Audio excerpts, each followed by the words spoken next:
Terima kasih Puan Yang Dipertua.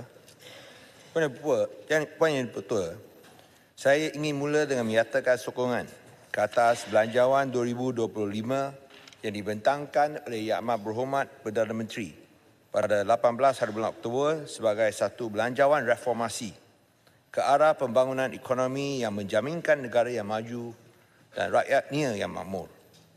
Dalam usaha kerajaan perpaduan menangani kesenjangan dan mengurangkan ketidaksaksamaan, ada pihak tertentu yang tidak bertanggungjawab cuba menggambarkan belanjawan ini sebagai Robin Hood yang merompak daripada yang kaya untuk diberikan kepada yang miskin. Perdana Menteri didakwa menggunakan retorik mempersalahkan atau mengenakan golongan kaya untuk membantu yang miskin sehingga boleh mencetuskan perpecahan kelas. Puan Yang Dipertua, jauh sekali Belanjawan 2025 bersifat Robin Hood hanya semata-mata kerana satu dua ayat Yang Amat Berhormat Perdana Menteri yang diambil luar konteks hala tuju ekonomi yang digariskan.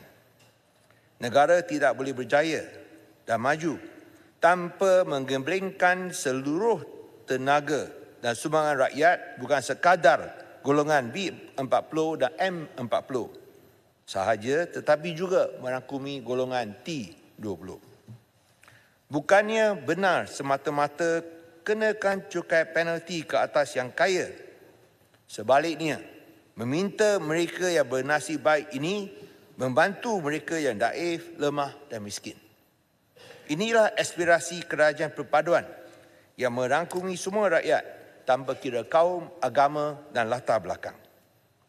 Pengenalan cukai pendapatan dividen sebanyak 2% untuk pendapatan dividen yang melebihi RM100,000 untuk individu ataupun subsidi bersasar RON 95 yang menjimatkan RM8 bilion dengan mewajibkan golongan tertinggi T15 dan orang asing membayar harga pasaran tidak harus menjadi alasan inilah belanjawan Robin Hood.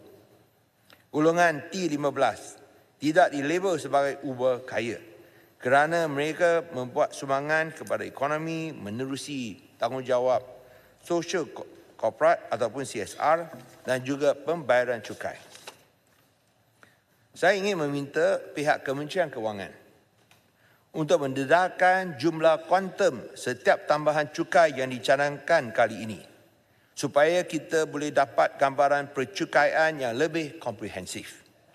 Dalam kerangka menentukan had pendapatan bulanan isi rumah golongan tertinggi T15 ini untuk program subsidi bersasar RON 95, ia harus mencerminkan upah hidup layak atau living wage dan seharusnya ditetapkan secara inklusif dalam lingkungan RM15,000 sebulan. Kenaikan gaji minima. Semoga kenaikan gaji minima dan pelaksanaan dasar progresif gaji berjaya mengatasi masalah himpitan gaji atau wage compression dan genangan gaji atau wage stagnation yang dialami oleh 16 juta pekerja-pekerja di Malaysia. Demi kepastian, kenaikan gaji minima harus diumumkan secara berjadual untuk jangka masa panjang supaya semua pihak boleh membuat perkiraan yang sewajarnya. Dua sektor yang paling terkesan dengan kenaikan gaji minima ialah sektor perladangan dan industri kecil dan sederhana yang berintensif tenaga buruh, khususnya pekerja asing. Kerajaan boleh membantu IKS atau industri kecil dan sederhana dengan menaikkan nilai ambang percukaian IKS sebanyak 15% untuk keuntungan RM150,000 yang pertama kepada nilai ambang yang lebih tinggi iaitu RM300,000 untuk kadar 15% dan juga untuk kadar 17% untuk keuntungan seterusnya sebanyak RM300,000 hingga RM600,000 yang dikenakan kadar 17% cukai harus dinaikkan kepada RM700,000. Ini akan membolehkan IKS menikmati penjimatan percukaian sebanyak RM10,000 untuk tahun taksiran 2025.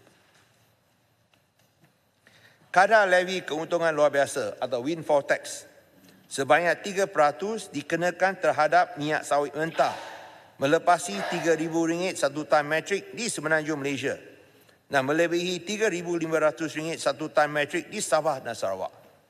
Yang Berhormat Menteri Perdagangan dan Komoditi sendiri mengakui pada Julai tahun ini bahawa levy windfall tax masa kini tidak sesuai memandangkan kos pengeluaran telah meningkat kepada RM2,800 hingga RM3,200 satu tan metrik berbanding dengan RM1,800 sebelum ini. Kenaikan nilai ambang untuk levy windfall tax minyak sawit mentah sebanyak RM150 yang dicadangkan adalah terlalu kecil dan harus dinaikkan sebanyak RM500 kepada RM3,500 satu tan metrik di Semenanjung Malaysia dan RM4,000 di Sabah dan Sarawak. Adalah tidak bermakna dan relevan bahawa levy windfall tax dikenakan pada tahap harga pasaran yang hanya melepasi atau kurang daripada kos pengeluaran. Sumbangan KWSP pekerja asing. Kerajaan bercadang memperkenalkan bayaran KWSP oleh pekerja asing secara berfasa, sama seperti yang dilaksanakan oleh Perkeso. Saya bercadang bahawa sumbangan 24% oleh pekerja dan majikan ini boleh digunakan atau offset untuk membayar sebarang denda, penalti atau kerugian yang ditanggung oleh majikan sekiranya pekerja asing melakukan kesalahan atau perbuatan khianat. Majikan di Malaysia mengalami kerugian besar bila dikhianati oleh pekerja-pekerja asing selepas membuat bayaran levy yang besar.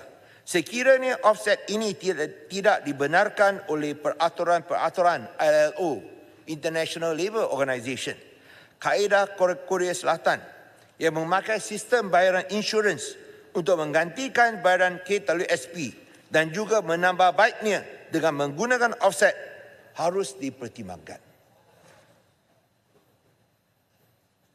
Masalah seekor naga. Yang Amat Berhormat Perdana Menteri harus bangga dengan pencapaian pelaburan diluluskan yang mencipta sejarah dengan RM329.5 bilion tahun lepas dan RM160 bilion untuk separuh pertama 2024 ketimbang RM135.6 bilion.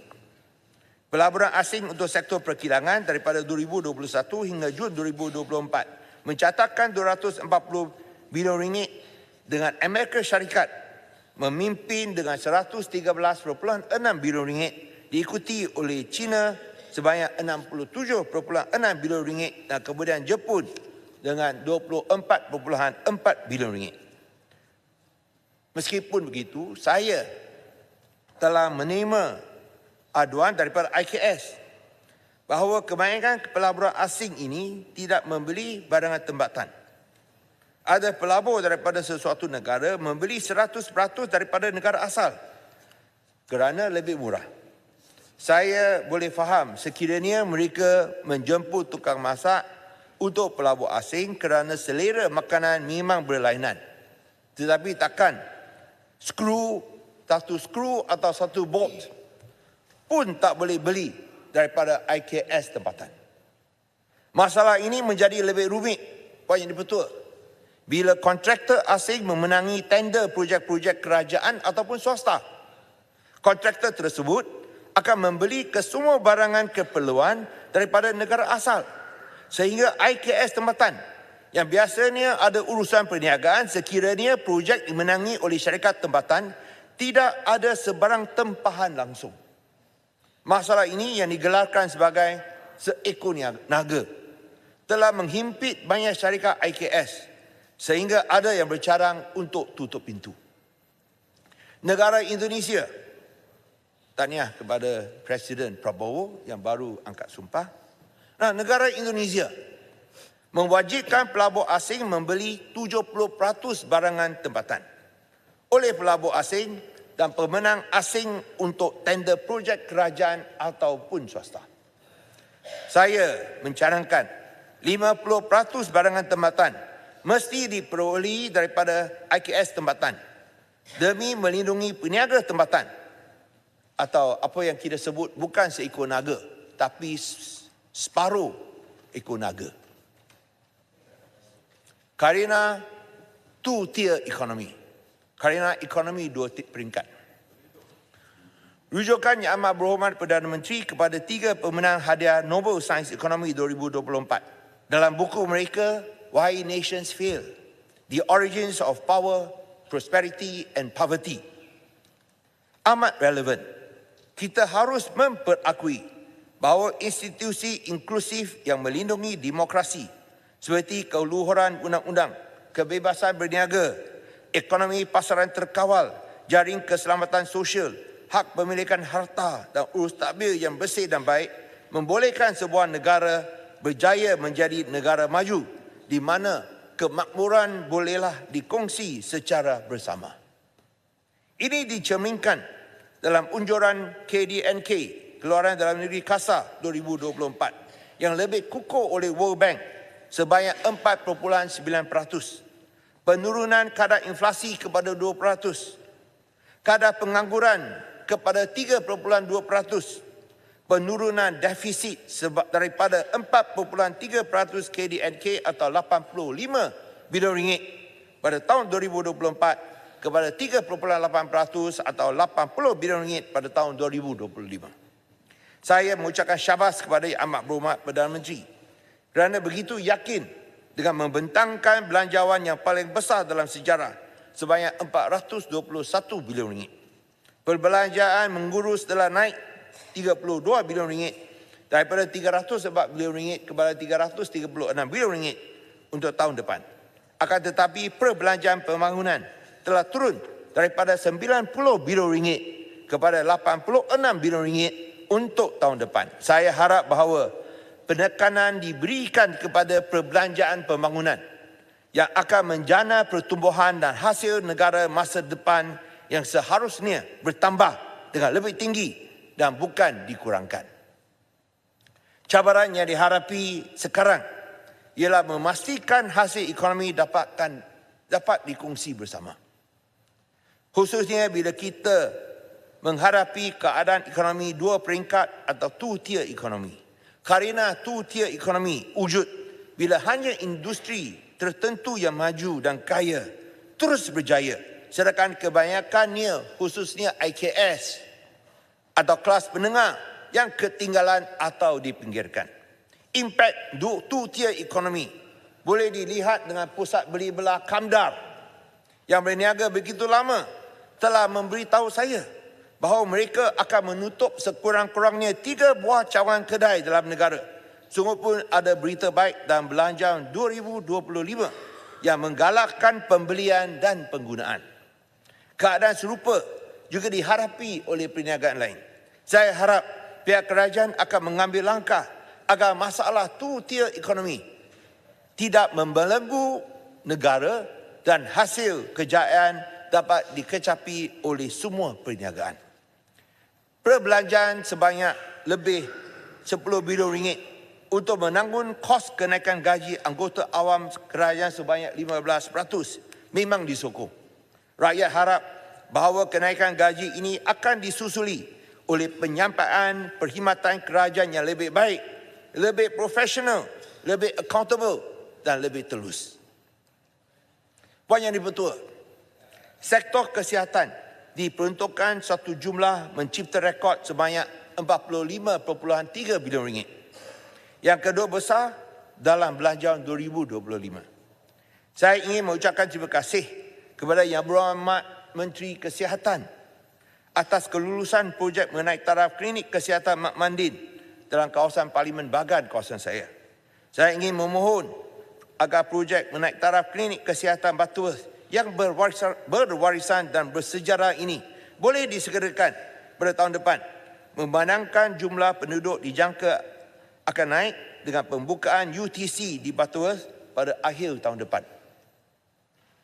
Yang Berhormat Senator Dr. Lingeshwaran dari Pulau Pinang, seorang bekas pengarah hospital kerajaan, telah mendedahkan banyak skandal penyalahgunaan kuasa dan kewangan seperti baru-baru ini. Kes kartel memalsukan tuntutan hilang upaya pertubuhan keselamatan sosial atau PKSO sebanyak puluhan juta ringgit oleh anggota hospital kerajaan. Beliau juga menimbulkan kes kualiti kain pakaian seragam yang diterima oleh pegawai-pegawai KKM, Kementerian Kesihatan Malaysia, khususnya untuk jururawat dan pembantu perawatan.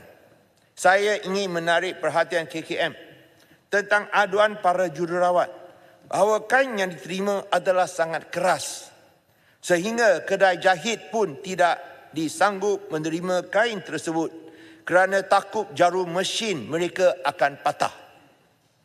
Ada juga yang mengeluh bahawa kain yang diterima cepat menjadi kuning sehingga mereka dimarahi oleh matron mereka.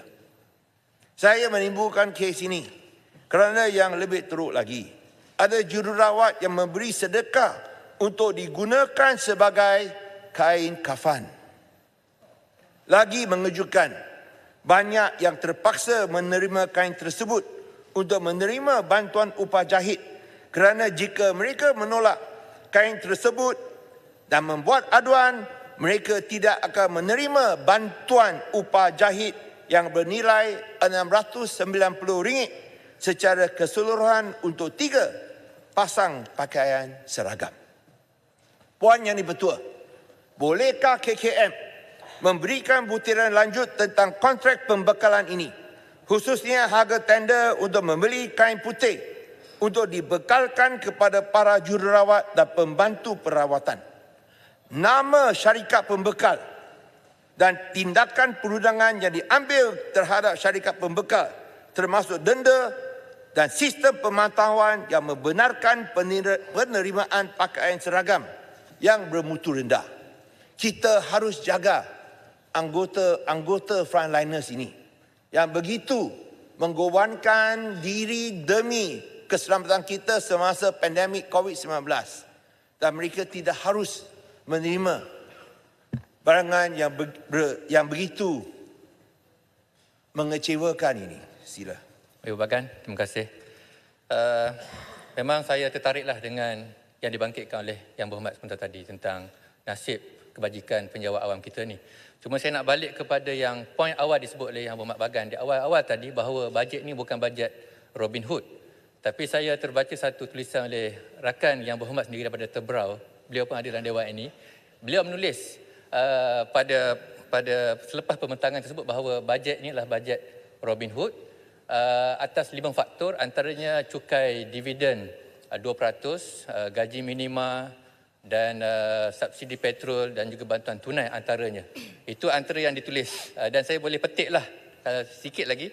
Aptly named the Robin Hood budget, it represents a fair, balanced and forward-thinking approach to building a stronger, more inclusive Malaysia. Tapi saya kira Yang Berhormat, with due respect, tak mengapalah siapa nak jadi hero pun, yang penting orang miskin itu dibantu dan orang kaya tidak dibebankan.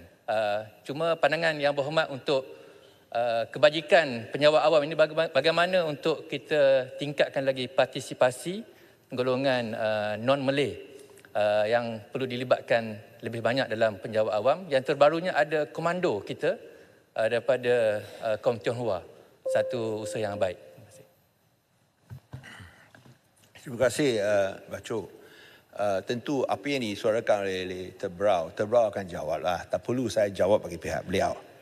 Yang penting ialah bahawa kita harus meminta sumbangan dan juga usaha yang bersungguh-sungguh daripada segala lapisan rakyat. Kerajaan perpaduan tidak ada diskriminasi macam pihak tertentu. Kita menjemput semua orang sama-sama menyumbang kepada pembangunan negara. Tak kira mereka T15 ataupun B40. Itulah perbezaan yang ketara untuk kerajaan perpaduan. Tentu masalah yang dihadapi oleh kaki tangan kerajaan seperti yang saya sebut. tentu ada segelintir yang membenarkan penyelewengan seperti ini berlaku. Dan inilah yang kita bangkitkan demi kepentingan rakyat. Dan pada masa yang sama, tentu saya setuju. Saya memang setuju dan kita telah suarakan ini berkali-kali bahawa bilangan bukan Melayu dalam perkhidmatan awam haruslah ditambah. Dan kita harap bahawa semua dilihat sebagai warga negara yang setia kepada negara. Tidak ada mana-mana pihak yang menjadi pengkhianat. Ini yang selalu dimain-mainkan oleh pihak yang tidak bertanggungjawab. Ini tidak betul. Kerana semua warga negara, kita cinta negara kita, kita hidup di sini dan kita mahu menyumbangkan titik peluh dan yang segala-galanya ini untuk negara yang kita cinta ini. So kita harap bahawa usaha dibuat untuk menambah bilangan supaya dapat mencerminkan demografi negara kita. Poin yang dipertua, komitmen Yang Amat Berhormat Perdana Menteri mengkasakan syariat Islam boleh dilihat dengan kenaikan peruntukan kepada JAKIM daripada 1.5 bilion ringgit semasa beliau menjadi Perdana Menteri pada 2023 kepada 2 bilion ringgit untuk 2025. Ini telah diterima oleh rakyat termasuk yang bukan agama Islam. Saya ingin mohon agar peruntukan untuk rumah ibadat bukan agama Islam boleh dinaikkan daripada 50 juta ringgit yang kini sama seperti tahun 2023 kepada 100 juta ringgit untuk tahun 2025. Saya rasa pembangkang pun akan sokong. Adalah diharapkan, itu Indra Makota kalau menganggap kepala sokong. Oh, lain daripada dulu. Okey, tak apa. Adalah diharapkan peruntukan untuk menyelenggara semua sekolah dapat dinaikkan daripada 1 bilion ringgit kepada 1.5 bilion ringgit agar peruntukan yang diberikan dapat ditambah kepada semua sekolah. Pada masa yang sama, saya juga ingin sampaikan permohonan masyarakat India yang telah melahirkan kebimbangan tentang peruntukan 130 juta ringgit yang diluluskan untuk 2025 sama seperti tahun lepas dan meminta ia ditambahkan kepada 200 juta ringgit. Puan Dipertua, sebelum saya mengakhiri ucapan saya ingin mengucapkan terima kasih kepada barisan kepimpinan front bench, menteri-menteri yang telah menolong bukan sahaja negeri saya, negeri Pulau Pinang, tapi juga kawasan parlimen saya. Bermula daripada Yang Amat Berhormat Perdana Menteri, menteri-menteri DAP tentulah, dengan Menteri Pengangkutan secara khususnya dan juga menteri-menteri daripada GPS seperti Yang Berhormat Menteri Kerja Raya, daripada GIS dan juga daripada APCO, dan juga daripada Menteri Ekonomi juga, Menteri Sains. Menteri Sains juga banyak membantu, mungkin kecuali UMNO kurang sikit, tapi mungkin masa depan boleh tambah banyak, kita harapkan begitu. Dan saya rasa inilah yang kita harapkan. Dalam kerajaan perpaduan, kita tolong satu sama lain. Dan negeri pembangkang pun mendapat faedah dia. Kadang-kadang lebih banyak daripada negeri kerajaan perpaduan. Ini menunjukkan bahawa tidak ada diskriminasi. Kadang-kadang kita rasa kita sendiri macam terpinggir bila kawasan-kawasan pembangkang dapat lebih banyak peruntukan daripada kawasan kita. Tapi tak apa. Tak apa, asalkan ini dibelanjakan dengan baik. Ini projek pembangunan, bukan allocation, itu lain. Projek pembangunan.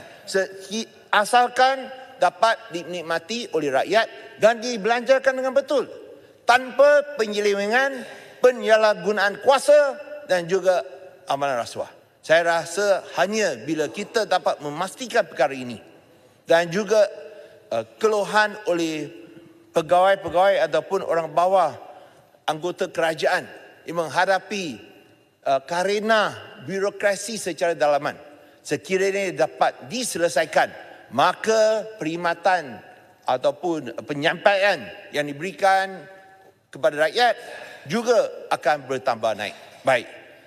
Terima kasih Puan Yang Dipertua. saya turut menyokong Belanjawan 2025.